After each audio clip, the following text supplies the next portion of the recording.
Hello everyone, അസ്സലാമു അലൈക്കും. Graft ജോയവൻ്റെ ഒരു ഫസ്റ്റ് വീഡിയോ ആണ് കേട്ടോ ഇത്. ഇതിൽ ഞാൻ സിമ്പിളായിട്ട് എങ്ങനെ ഒരു മാഗസീൻ ഉണ്ടാക്കാമെന്ന് നമുക്ക് കാണിച്ചു തരാം. ഇത് സിമ്പിളായിട്ട് മെത്തേഡാട്ടോ ഉപയോഗിക്കുന്നത്. ക്യാൻവ ആട്ടോ ഉപയോഗിക്കുന്നത്.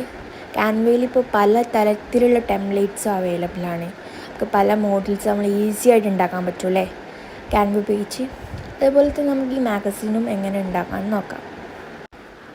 ആദ്യമായിട്ട് ചെയ്യേണ്ടത് ക്യാൻവ ഇല്ലാത്തവർ അത് ഡൗൺലോഡ് ചെയ്യുക എന്നുള്ളതാണ്. അപ്പോൾ ക്യാൻവ ഓപ്പൺ ചെയ്ത് കഴിഞ്ഞാൽ നമുക്ക് ഇങ്ങനെ കാണാം, കുറേ ടെംപ്ലേറ്റ്സ് കാണാം. അപ്പോൾ നമുക്ക് അതിലിഷ്ടമുള്ളൊരു നല്ലൊരു ടെംപ്ലേറ്റ് സെലക്ട് ചെയ്യുക. നിങ്ങൾക്ക് മാഗസീനിൽ ഉൾപ്പെടുത്തണമെന്ന് തോന്നുന്ന ടൈപ്പ് ടെംപ്ലേറ്റ്സ് ഏതെങ്കിലും ഒന്ന് സെലക്ട് ചെയ്യുക കേട്ടോ. ഞാൻ ഇപ്പോൾ ഇതിൽ ഒന്ന് സെലക്ട് ചെയ്തിരിക്കണേ.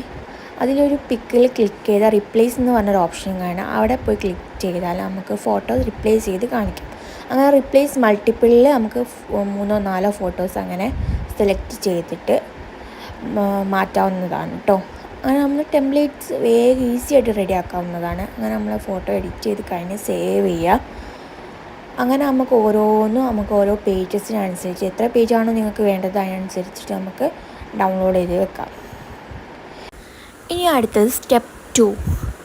ഇനി ചെയ്യാൻ പോകുന്നത് അതെങ്ങനെ സെറ്റ് ചെയ്യാമെന്നുള്ളതാണ്. നമ്മൾ ഓരോ പേജ് സെലക്ട് ചെയ്തിട്ട് അത് ഒരു A3 ഷീറ്റിലേക്ക് സെറ്റ് ചെയ്യണം. എന്നാലേ നമുക്ക് പ്രിൻ്റ് എടുക്കുമ്പോൾ അത് ഈസി ആയിട്ട് നമുക്ക് സെറ്റിംഗ് ചാർജ് ഇല്ലാതെ ചെയ്യാൻ കഴിയുള്ളൂ.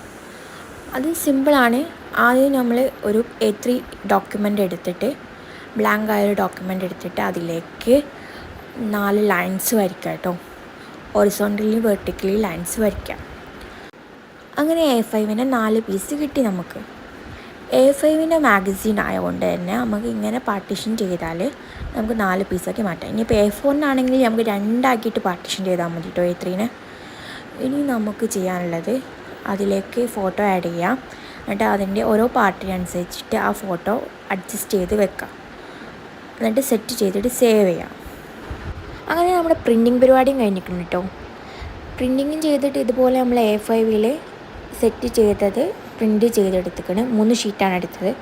3 ഷീറ്റ് 24 പേജ് ഉണ്ടാവും. ഡബിൾ സൈഡഡാണ് വരിക. അത് കട്ട് ചെയ്തിട്ട് നമ്മളിതുപോലെ പീസാക്കി മാറ്റും.